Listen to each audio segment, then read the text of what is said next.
everyone. So this morning, I wanted to mention a few things to you. It's not really morning, I guess. We have had days of snow and ice to where very few people could get out for probably, 4 days, 5 days, and then it kind of thawed a little bit, and then it refroze, and then it got really slick. So we've actually been pretty much out of commission in our neck of the woods for a week now. It started on Sunday, and today's Monday, a week later. So you may see some snow in the background. You may see some stuff. Well, I can probably, no, you can't flip it over while you're videoing, can you? But I don't think so. I don't think you can.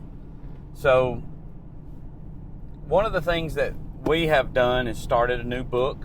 And as we've started this new book, I love the way it just jumps right out of the gate, giving pretty much some contrasting statements between the understanding of men and the understanding of women. And we know that that's a kind of a paradox, if you will, oxymoron sometimes, to put it lightly, that there's a grave misunderstanding between how a man thinks things ought to be, or how he envisions his, scope of reality, and that of a woman. And I just thought, as we were reading through some of this material, we read chapter 1 today, and I thought I would mention a few things to you, but I wanted to come at it from a very direct approach, just like this book does. The book's called The Art of Understanding Your Mate, and it was done in 1970. So it uses figures and numbers that are a little bit out of proportion. For today, they're worse. Definitely. The numbers that he uses and the projections which he makes,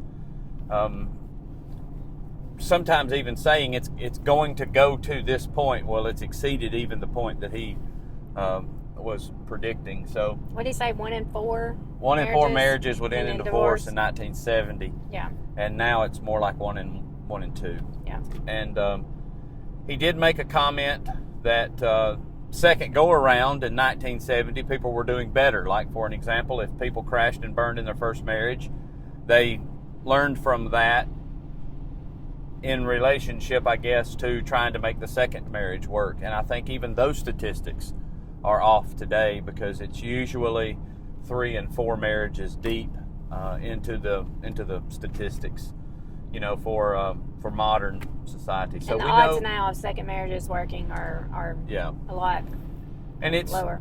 I mean, I'm not saying we, because if you've watched any of our videos, you already know that we make a wreck of marriage in our attempt. But we, as a society, have really made a wreck of marriage. We treat it like it's a business, and whether it succeeds or not, or whether it gets off the ground or not, is no big deal. But one of the things that I thought was really important in this first chapter was he used the illustration of how maturity, not chronologically in years, but maturity plays a big factor in the fact that when they would do counseling with early married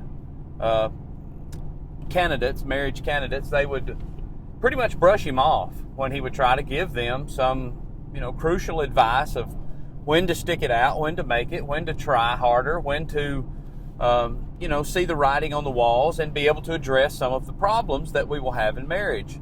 And one of the things I did like about this was he said there are no perfect marriages because there's no perfect people.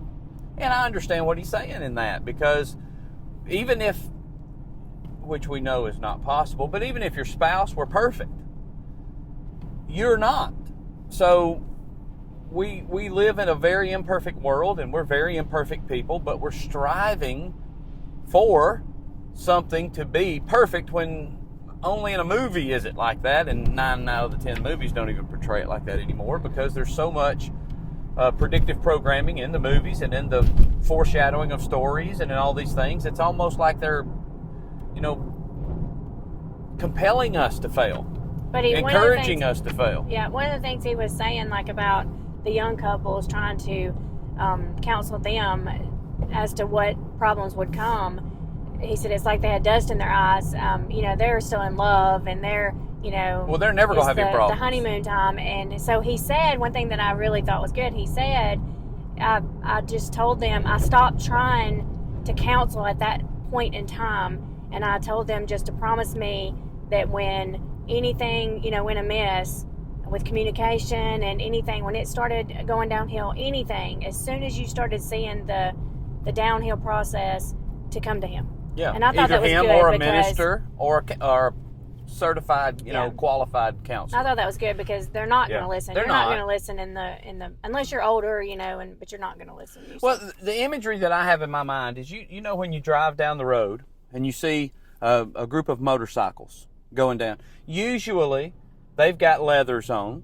They always have helmets on, especially in our state. You can go to some states to where you will see riders with no helmets. But occasionally, in that group of people, you'll see the ones that have their vests on, that have their identifying, characteristics, and maybe they have patchwork on them to where they have shown where they've been, some of the rides they've, enjoyed, and kind of a roadmap, if you will, of their rides. Mm-hmm. And I thought, how neat that is that people keep up with things like that. I mean, my grandparents, on our old van we had that we traveled around the whole United States in, we had the little stickers. Your mom and dad collect the magnets from everywhere they've been, and you'll see those magnets or stickers on RVs. When people travel from place to place, we usually try to landmark our, destinations that we went to. How realistic would it be if we, as married couples, had those kind of identifying marks to where when we're young, we think, we're bulletproof and nothing's going to affect our marriage, and our spouses are going to just listen to us all the time, and we're going to agree on everything, and we're going to see eye to eye from morning, noon, and night.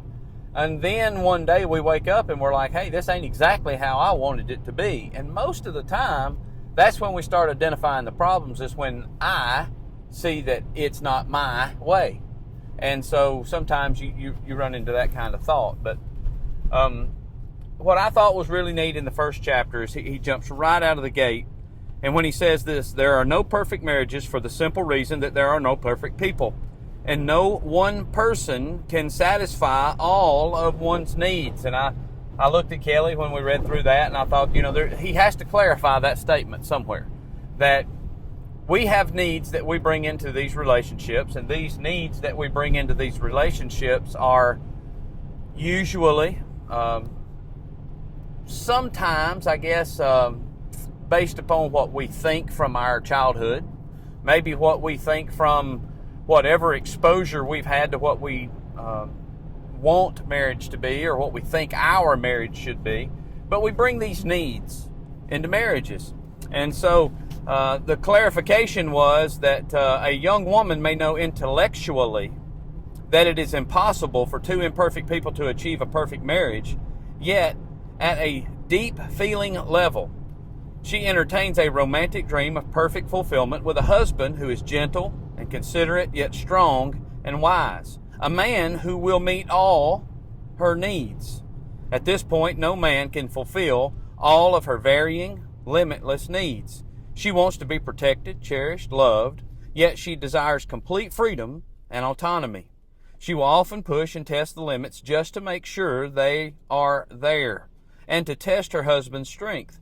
She receives a sense of security from knowing that he is strong enough to resist, but wise enough to know when to give in. And that was kind of the aha moment to the statement of you can't satisfy everybody's needs. We're never going to be able to, in every single way, meet the need of another.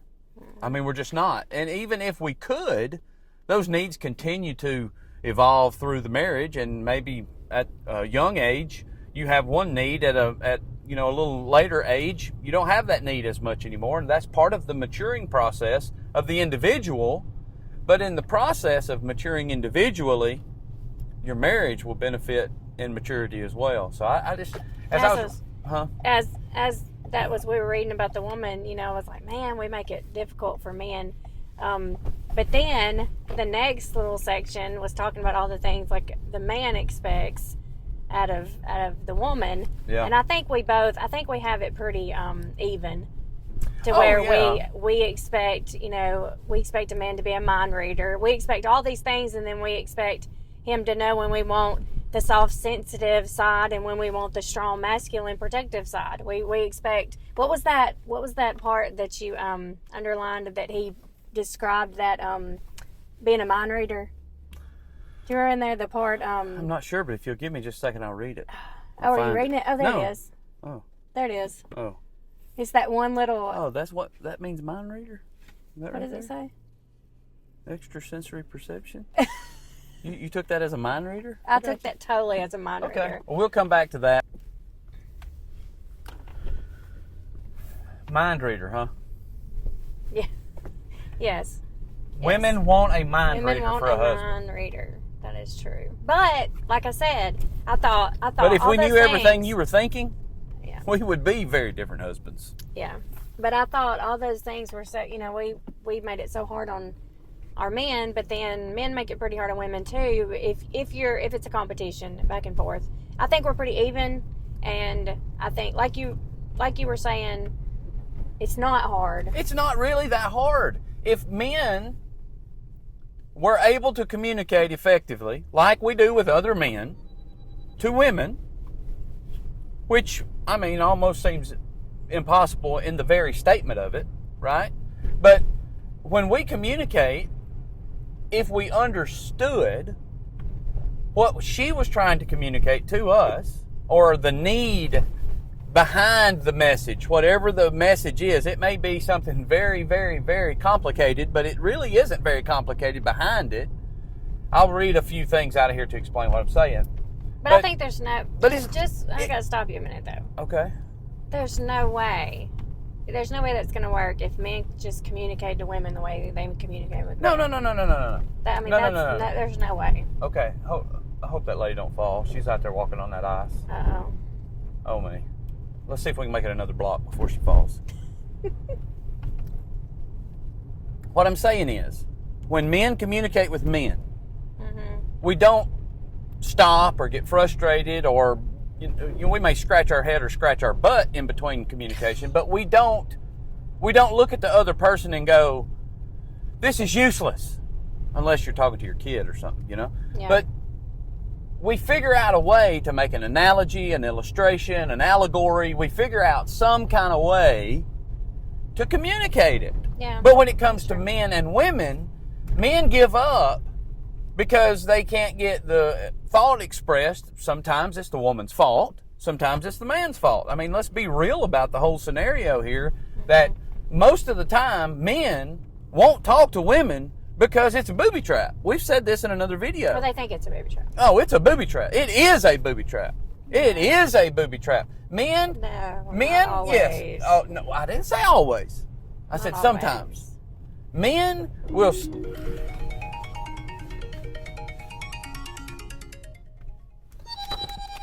Catch you in a second.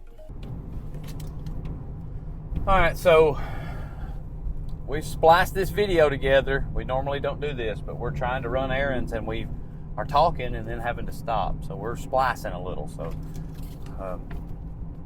but we wanted to make good use of our time.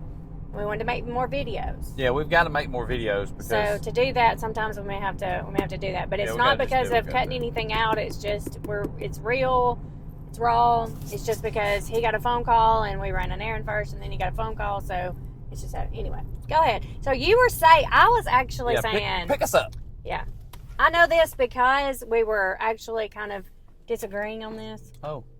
So well, I can tell you. Are we making the point that men and women can't communicate? Or are we making the point that men and women can communicate if they understand each other more effectively? So you were saying, you made the statement that to communicate most of the time when women want to communicate, it's a booby trap. And I was saying, no, not always. No. Yes. No. Yes, I didn't that's say. What you said. No. That's actually not what I said. That's what you said. No. Listen. Yes. We have the video. When men want to communicate, it's a booby trap. When he starts talking to the woman, not when the women want to communicate. That's not what I'm saying. What I'm saying is, when men decide, one day, we decide, I'm going to man up. Huh? Huh? Yeah, I'd love to to replay that last video, little clip, to see what you said. But maybe that is what you said. Did you say when men want to communicate, it's a booby trap? Yes. Okay. Okay, go ahead. Go ahead. Go I ahead. have your permission to go ahead now? Go ahead. All right. When men decide I'm going to man up and open up and I'm going to speak up, whammo, here it comes. That's what you women are waiting on. For us to get the nerve, I almost said something else, for us to get the nerve to want to communicate, and then when we do, it's like pounded down our throat that we actually had the wild idea of trying to do something like that. Here's the point I'm making.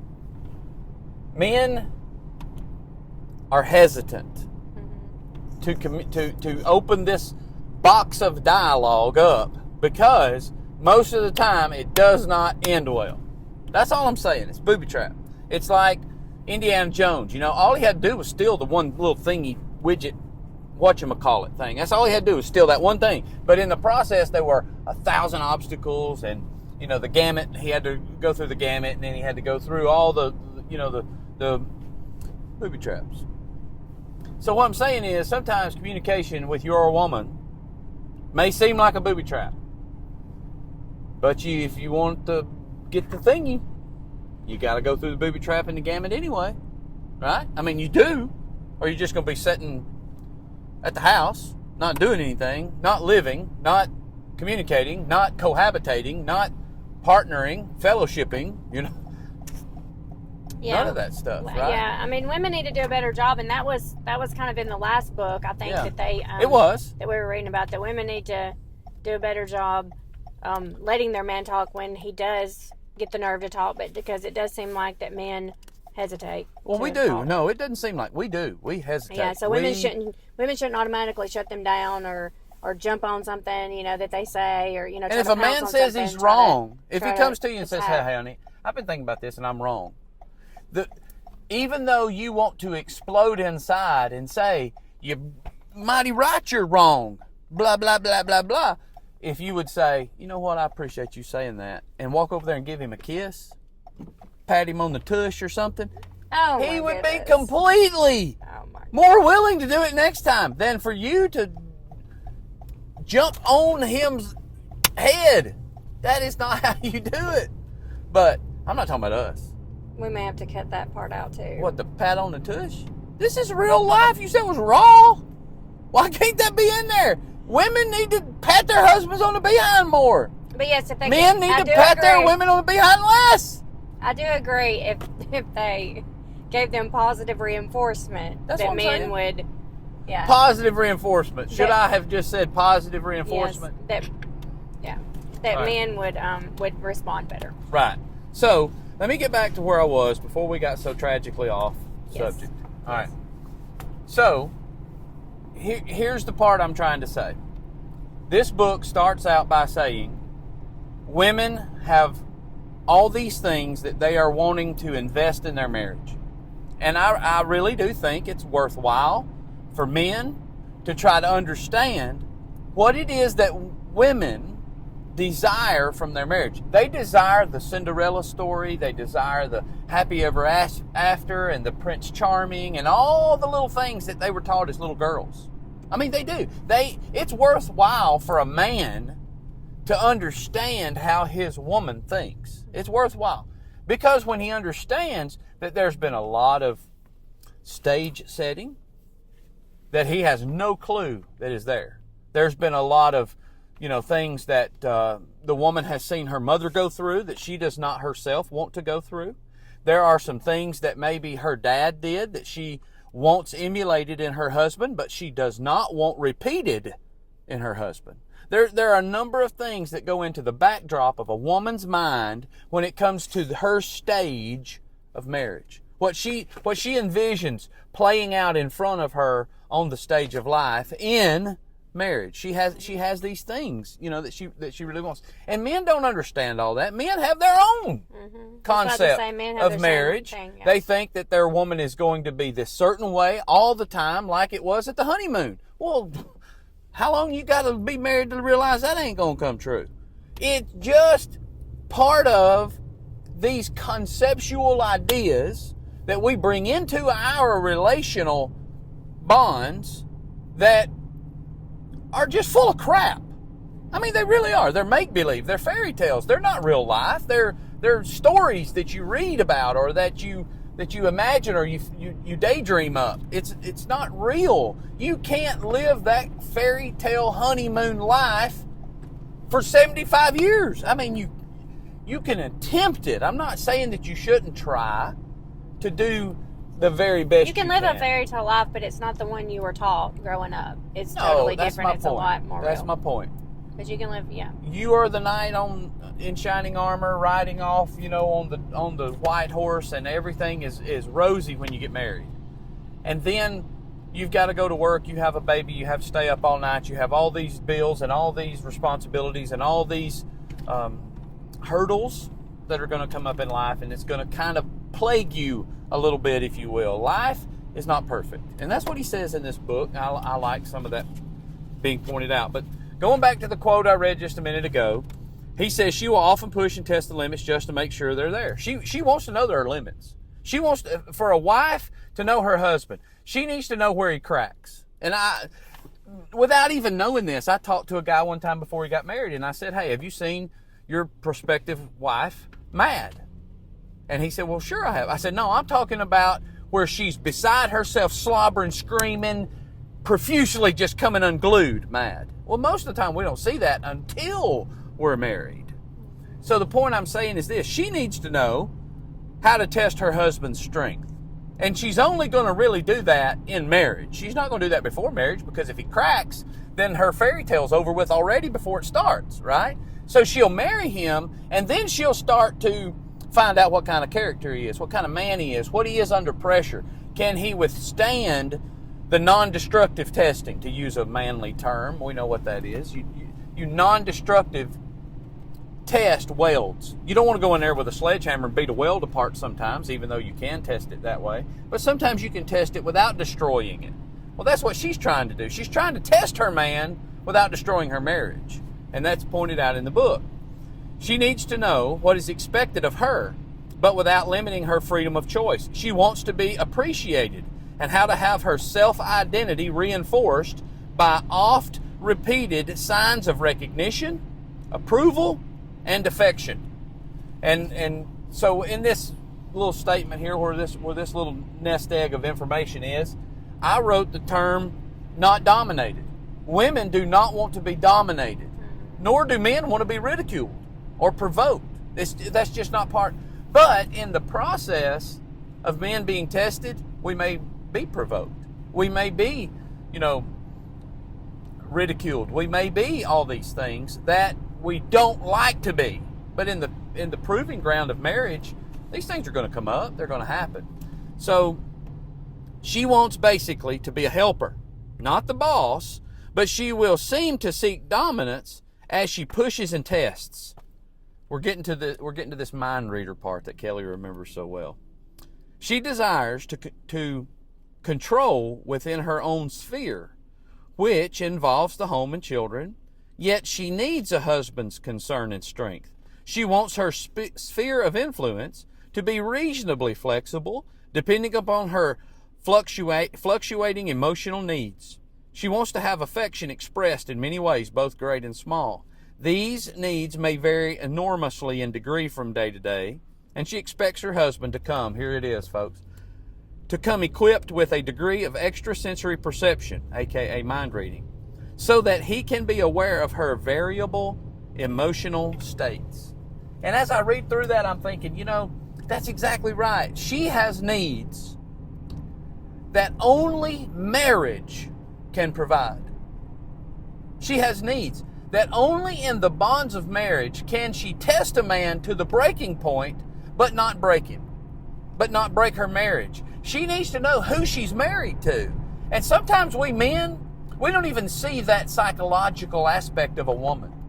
We don't even see the fact that here's a woman that is trusting us with her whole dependency, trusting to us to father her yet unborn children and to provide all these things. And yet we men don't even feel like it's necessary for us to be proven or tested for anything. Well, how ridiculous is that? You prove yourself at your job. You prove yourself on the sports team. Even these fat boy softball teams, you got to go out there and prove yourself or you can't get picked. I mean, these things are absolutely ridiculous when we men neglect or refuse to see the necessity of it. I mean, it's real. It's real. Men, we need to understand that we have a family in concept when we get married. When we choose to marry, we have a family in concept. It's conceptually there, although it's not there physically. And in order for us to be the men we should be, we need to be tested. In order for us to be the husbands we need to be proven. In order for us to be anything, I mean, even the book of James talks about how that we increase our maturity when we go through trials. This is the foundational misunderstanding of marriage. Women have all these concepts of what they want their man to be, and these men have all these drawbacks to why we don't want to be that.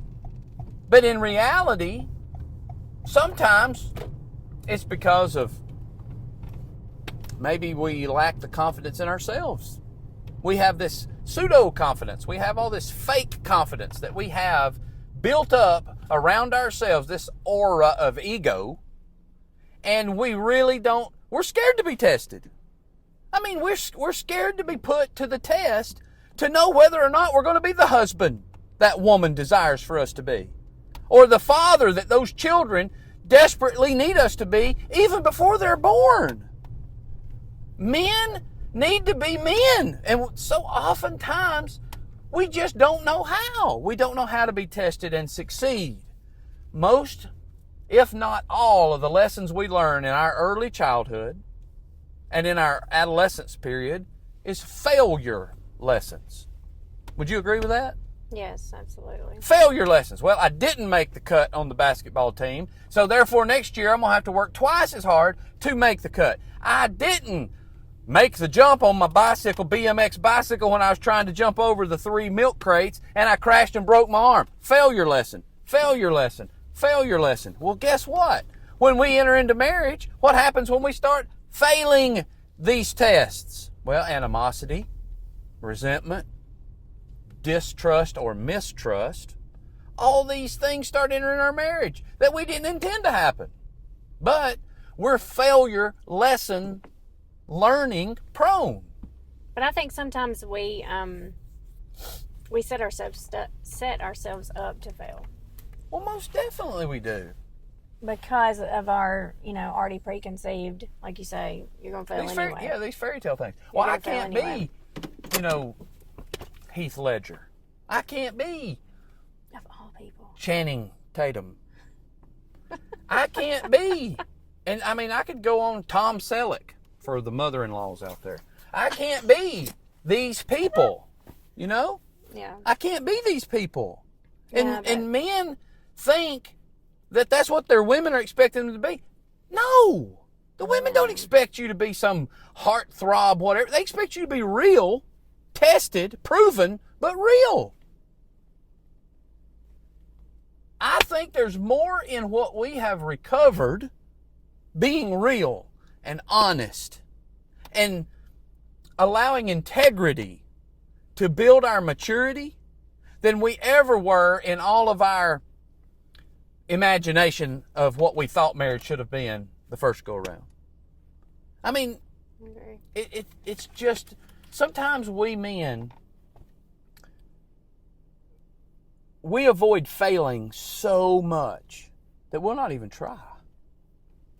Because it's safer sometimes to not attempt than to fail. You remember the motto of the Special Olympics? The motto of the Special Olympics. Let me get my phone out. I'm going to tell you this motto. This motto, I remember, I don't want to butcher it by saying it, but I'm going to look it up right quick. But it makes me think of like a lot of men that won't, like in the dating scene and asking a girl out. A lot of men won't even ask a girl out because of rejection, of the fear of rejection. Right. So it's kind of Yeah, that's huge for men. All right, here's what it says. Here's the Special Olympics motto. And I remember this from when our daughter was in Special Olympics. They would say this motto: let me win. But if I cannot win, let me be brave in the attempt. And I'm telling you, if we men would just put that little bitty, simple, powerful motto on our daily effort as a husband. Let me win. But if I can't win, let me be brave in the attempt. Let me be the one that my wife appreciates even if I didn't win. Even if I didn't conquer. And one of the things that I thought was ironic this morning, we think our husbands, specifically I mention husbands because I am one, and I think we have a huge misunderstanding sometimes too. We want our men to go out into the world and conquer all. We want to be gladiators. Well, the gladiators were fierce. They were notorious, but they were ruthless. They went out and literally ripped wild beasts apart with their bare hands. They cut heads off of the enemy. You know, they were the gladiators. They were blood sport. We want our men, we program our men from the very earliest of ages, like that song. Mark Wills, Chicks Dig It? Was that the song? Chris Cagle, Chicks Dig It. You know, that, well, why did you do this and why did you do that? Because the chicks dig it. Mm-hmm. Well, we program our kids to be that way, little boys. And then when they grow up to be young married men, they never switch gears in that. And they go out into the world, and I want to be the most successful salesman of the year. I want to be this. I want to be that. I want to be whatever. And there's a certain amount of ego that has to go into that success. Mm-hmm. There's a certain amount of ruthlessness that has to go into that kind of success. There's a certain amount of devotion, no matter what the commotion, no matter how much you have to engage it to win it, you will do it. And we program young minds, young men, into understanding that that's what's required in life, in society, in the job, at the workplace, whatever. But then we want that man, that very same man, to go home and be gentle. You know, ride a little pony down to town, get some candy, and don't fall down. We want him to come home and do that. And some men can do that. Mm. What are you laughing at? Some men your little song can do that. Some men can't. Some men can't balance that. So it's almost like a conflict of interest. Mm-hmm. How do you, wife, want me to go conquer the world, but then you, wife, want me to be a pansy at home? No, women really don't want you to be a pansy at home. They really don't. Mm-mm. But they want you to be a softer Ironside. They want you to be a gentle giant. They want so many of these things, and sometimes I don't think we know how to differentiate all those things, especially young, unexperienced. Well, that's part of that people. It's part of that mind reader, that women have to be more open in their communication of what they do want. Do you want to, since you have some things that you've jotted down, do you want to end this video and maybe do that one on the next video? Yeah. This video, I probably came on a little strong with the men. No, I think it's great. I mean, you've kind of been wanting to do that anyway. So. Well, my thoughts are this: in my young days, when and when I say young days, I mean we married when I was 17. Do you think I knew how to be a man? No clue. Do you think I even had the concept in my mind of what I wanted to be as a man? No. I mean, really, I didn't. I mean, I was still learning who Chris was before I could learn who Kelly's husband was, and it was really, really hard. I'll leave it at that. Then life has a way of teaching you through failure. So when I'm talking to you men on these videos, please understand that there has been no greater failure than me. There's been nobody that has fallen farther, harder, and made a bigger blob at the end of the tunnel when I fell through it than I did. But what I can say is, through that process, it really allows you to build a better version of you when there's nothing left of you that you can hang on to, that you can pridefully say, this is who I was. And that's what happened to me. So, men, when I come on strong like this, I'm not just talking to you. I'm mainly talking from experience to where I wished I'd have had somebody say these very same things to me. And say, look, yeah, you're in your prime. Yeah, you've got all this ego. Yeah, you've got all this job. You've got all this income. You've got all this money. You've got all this success. You've got all this stuff. But at what cost? At what cost? What time do you have to go home and lay the gladiator stuff down and be a daddy? To lay the egotistical, I can conquer the world stuff down and just be a soft, loving husband. I mean, at what cost? And society doesn't care the cost. As a matter of fact, society spurs it on, because the stronger gladiator you are, the more successful you make someone else, especially if you work for them, especially if they depend upon you for any kind of resource or income. The harder you can charge, the greater the benefit they reap, and the less your family is going to get of you. So I'm not saying don't be successful. I'm saying be successful at home too. But a lot of times being successful for a man includes ego out in the world. It is and ego. A man has to leave his ego at the door when he walks through that door, or he's not going to have a successful marriage or successful home. And a lot of times a man that is very egotistic and just striving for the success in the world can't do that. Can't hang it at the door and walk through the door and just, cut it off and on. Because I think to a degree, I don't think that everything about ego is bad. I don't think the word ego, do you? Do you think there's a positive to an ego? I just think, there's, I don't know. Well, ego is short for egotistical. Okay. So I don't think there's anything wrong with confidence. Yeah, maybe that's the thing. I don't think maybe there's anything wrong with reassuring your man in his strong suits. Him being confident and going out and trying to conquer, the world. But egotistical, there's nothing kind of wrong to with me that. has more connotation Negative. with it, like chauvinistic. Yeah, that's true. And so for it's negative in that case. it is negative. It's negative. And as a matter of fact, if we need to come up with we need to study enough to know what there's another name for what we're talking about besides ego, because I always, now, not then I loved ego. Then ego was like, cotton candy and popcorn. It was like, gobble it up as much as you can. Yeah. And even some of my jobs loved that ego. Mm-hmm. Like, I could go in and be asked a certain question, and when ego talked and popped it out there and gave the answer they were wanting, oh man, it was like, pat that guy on the back and give him a front row seat. Mm-hmm. But that's the business world. That's not how to raise a family. That's not how to love your wife, And most of the time, there are certain vices that prey on ego. Mm-hmm. And so that's kind of how I'm going about it with that part of it. But anyway, let's end this video. We'll pick up another one. Okay. It's not going to be it's going to be hard to cover all this in kind of a one-shot deal. Yeah, I agree.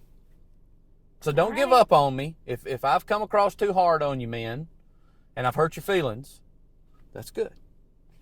That's good, because if your feelings can be hurt, it means you're soft and sensitive. And, don't let your wife find this out. I would be more just happy to know that men are watching this, because men aren't watching this. That's what I'm. I would be more. I would consider that a win if men were watching this and got upset. If you're watching this, at least they're watching it. If you're watching this, at least they're watching it. Somebody, if you're somewhere, a man watching this, comment. Besides Rick. No, we don't get any comments at all. Okay, we got one guy that may be watching it. Rick, maybe Carl. you know, a friend or two may be watching this.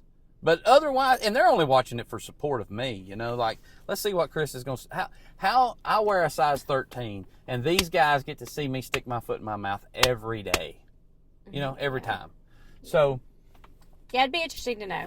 No, so comment if you're a man. That'd be interesting. Yeah. If your wife tells you're a man, comment. Okay. Until next time. See ya.